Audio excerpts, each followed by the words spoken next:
Witam from BA. This is a Rorschach Poland update from the 6th of March 2025. A quick summary of what's going down in Poland.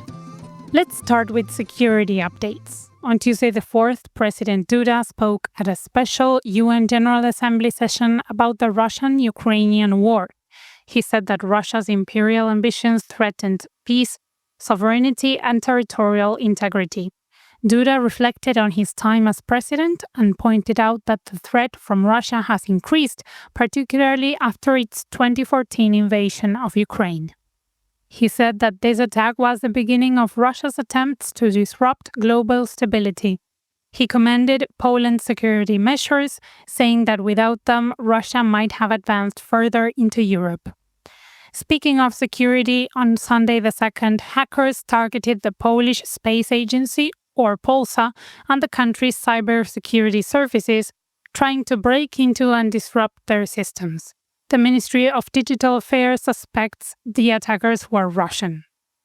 Krzysztof Gawkowski, Poland's Deputy Prime Minister and Minister of Digitization, said they are focusing on protecting the agency's sensitive government data and identifying what was affected.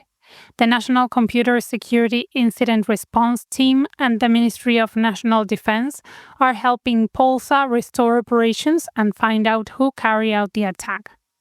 On Friday the 28th, Radoslaw Sikorski, the foreign minister, visited Japan and met with Japanese officials to discuss defense collaboration, including cybersecurity, space technologies, and drones. He also spoke about Poland's important role in helping other countries support Ukraine by providing logistics and infrastructure.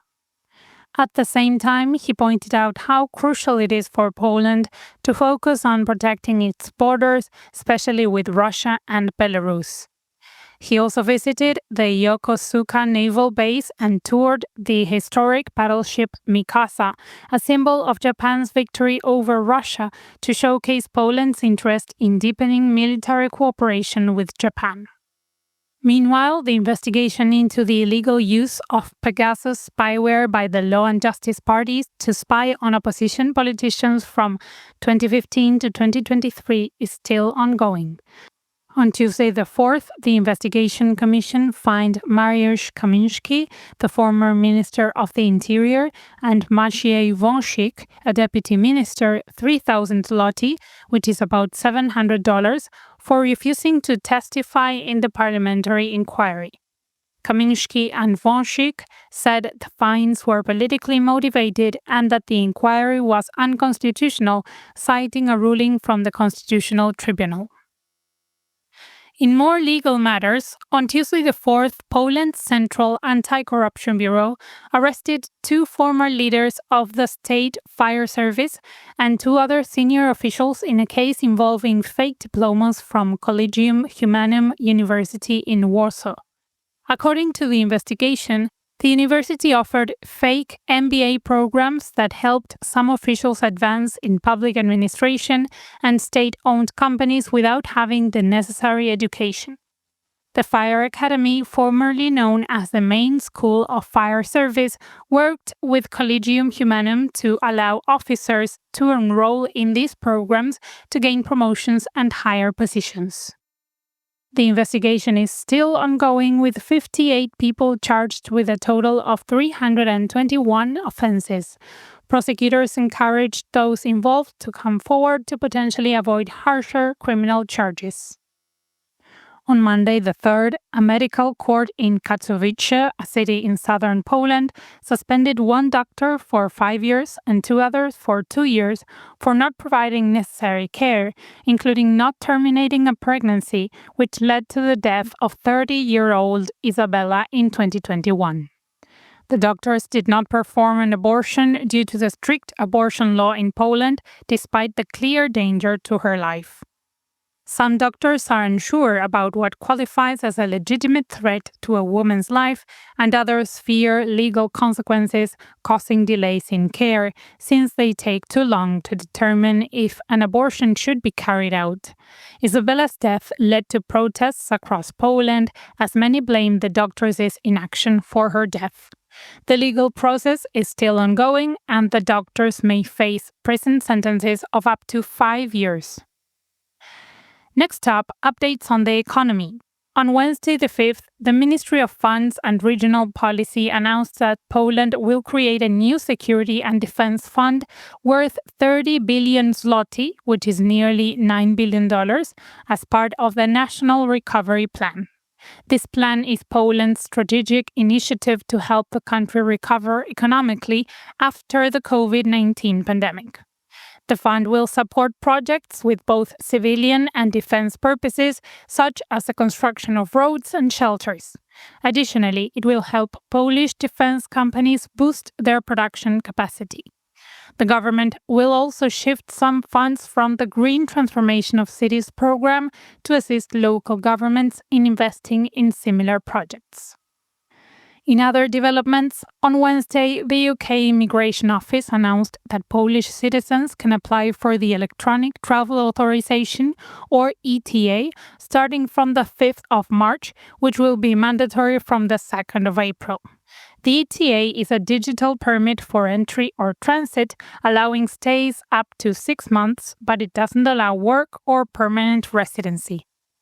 ETA will replace the Electronic Visa Waiver, or EVW, and applies to most travelers except those with British passports or settled status.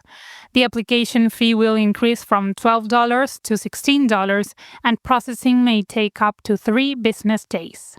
Poles could travel to the UK without applying for any permit in advance under the previous EVW system, whereas the new ETA system introduces an additional step, requiring travelers to apply and get approval before traveling, although the process remains relatively simple and quick. Also on Wednesday, the Polish Post paused its group layoff program and will make decisions about future staff changes in the fall. The company promised workers that March pay would be the same or higher, assuring that the changes in salary wouldn't cause layoffs. The Polish Post is currently undergoing a transformation due to financial problems to become a more diverse company focusing on delivery, retail, financial, and digital services. The plan involves staff changes through voluntary departures and layoffs. Last year, the Polish Post lost 300 million zloty, which is $69 million, with the president of the company saying that the cause was past mistakes.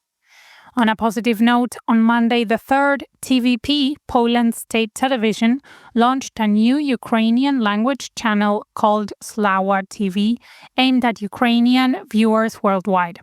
Slava TV is a collaboration between Poland and Ukraine to counter Russian propaganda and promote democracy in Central Europe. The channel provides news and updates about Ukraine and global events affecting the country.